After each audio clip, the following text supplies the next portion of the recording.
दोस्तों, ये कहानी है ट्रेन के भूत की। नीता अपने कॉलेज की परीक्षा होने के बाद अपने गांव जाना चाहती थी, लेकिन उसके गांव जाने के लिए केवल एक ही ट्रेन थी। इसलिए उसने 2 महीने पहले ही टिकट के लिए आवेदन दे दिया था, लेकिन उसके टिकट का स्टेटस अभी तक वेटिंग लिस्ट ही था।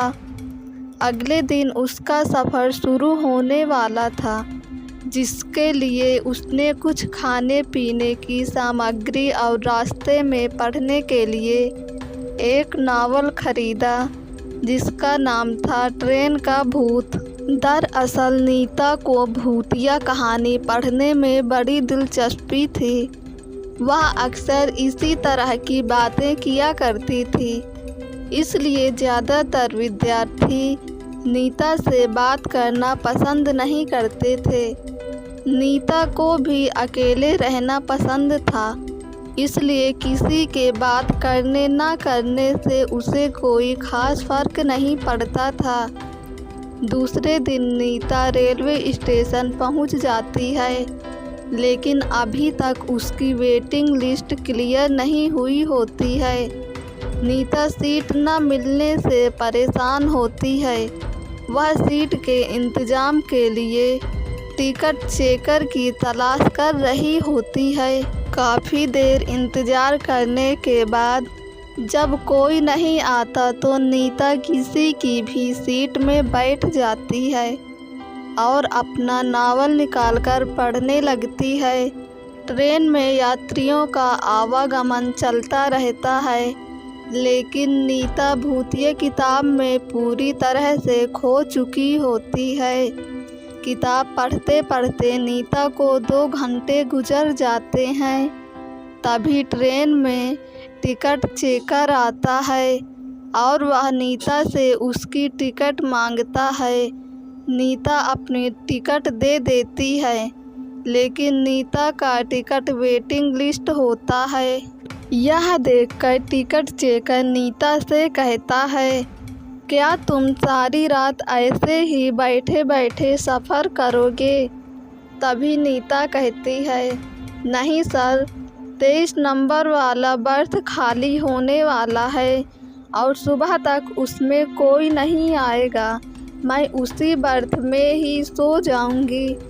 नीता की बात सुनकर टिकट चेकर को ताज्जुब होता है, क्योंकि यह जानकारी तो गुप्त है। फिर नीता को यह बात कैसे पता चली कि वह सीट खाली होने वाली है? टिकट चेकर सोच में ही पड़ा होता है कि अचानक नीता कहती है, सिर्फ 1200 रुपये के लिए किसी की जान लेना अच्छी बात नहीं है सर। और यह बात सुनते ही टिकट चेकर के चेहरे का रंग बदल जाता है। वह नीता की बात को अनसुना करके आगे की बर्थ में निकल जाता है। दरअसल नीता जो नावल पढ़ रही थी, उसमें भूतों को अपने संपर्क में लाने का मंत्र लिखा हुआ था, जिसे गलती से नीता ने पढ़ लिया था और इसी वजह से नीता के अंदर शैतानी रूह प्रवेश कर चुकी थी। नीता से मिलने के बाद टिकट चेकर बहुत घबरा चुका था। दरअसल 15 दिनों पहले गलती से एक आदमी ट्रेन से गिरकर मर गया था, जिसकी वजह यही टिकट चेकर था। लेकिन यह सिर्फ एक हादसा था। टिकट चेकर अपनी सीट पर बैठा ही होता है कि अचानक नीता बगल में आकर बैठ जाती है। नीता का चेहरा पहले से कुछ डरावना लग रहा था। उसके बाल बिखरे हुए थे और आँखों में काजल फैल चुका था। नीता देखने में ऐसी लग रही थी मानो कोई डरावनी चुड़ैल हो। नीता को देखते ही दहशत की वजह से टिकट चेकर बेहोश हो जाता है। कुछ देर बाद जैसे ही टिकट चेकर को होश आता है, तो वह रस्सी के सहारे बाहर लटका हुआ जोर से चीख रहा होता है। उसकी आवाज़ सुनकर रेल के सभी यात्री इकट्ठा हो जाते हैं, लेकिन नीता के डरावने चेहरे की वजह से किसी की हिम्मत उसे बचाने की नहीं होती। यात्रियों के बीच में एक भिक्षु भी यात्रा कर रहे होते हैं। वह बहुत देर से आंख बंद करके अपने ध्यान में बैठे हुए होते हैं, लेकिन यात्रियों की चीख पुकार सुनकर उनका ध्यान भंग हो जाता है और वह क्रोधित हो जाते हैं।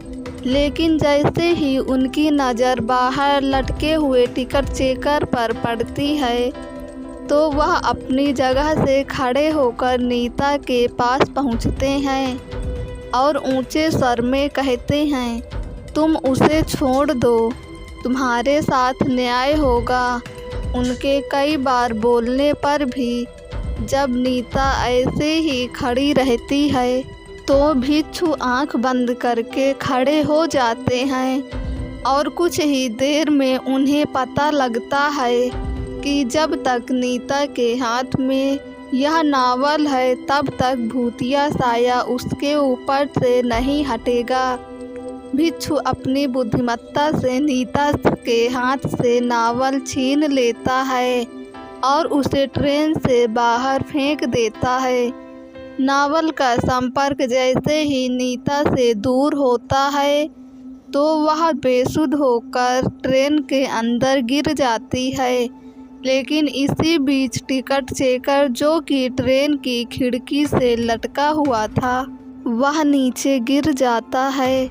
इत्तेफाक से उसकी जान बच जाती है, लेकिन उसे ज़बरदस्त शारीरिक क्षति पहुंचती है।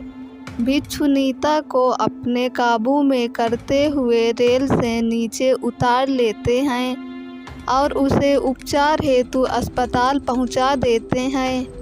रेल पुलिस की टीम टिकट चेकर को मौके पर जाकर इलाज मुहैया करवाती है। वह भूतिया नावल इंतज़ार कर रहा है अगले शिकार का। और इसी के साथ रेल की भूतिया दास्तान कहानी समाप्त हो जाती है। दोस्तों, अगर आपको मेरी ये कहानी पसंद आई हो तो कमेंट और शेयर ज़रूर करें। इसी तरह की कहानी को सुनने के लिए हमारे YouTube चैनल को सब्सक्राइब करें और बेल आइकन को क्लिक करें।